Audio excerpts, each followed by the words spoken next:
High বন্ধুরা, তোমরা সবাই কেমন আছো? দুদিন কোনো রকম কোনো ব্লগ দিতে পারিনি। আমি একটু ব্যস্ত আছি, বাবার বাড়িতে এসেছি গত শুক্রবার।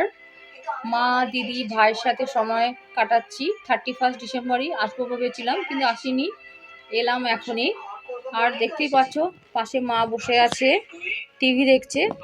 আমিও একটু টিভি দেখছি, মায়ের সাথে গল্প করছি। দিদিও আছে, দিদির মেয়ে আছে, আর ভাই কাজ করছে। জানোই তো তোমরা, বাবা 2 মাস হলো আমাদের ছেড়ে চলে গেছে, তাই বাড়িটা ফাঁকা ফাঁকা লাগছে। মাঝে মাঝে বাবার কথা নিয়ে স্মৃতিচারণ করছি, কিছু ভালো লাগছে না, ঘরটা পুরো ফাঁকা লাগছে। চলো তোমাদের সাথে আমার দিদির মেয়ের আলাপ করিয়ে দিই, ও তোমাদেরকে হাই বলছে।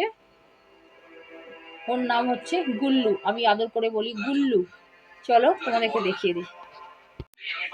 গুল্লুই, দেখো তোমরা সবাই কেমন আছো?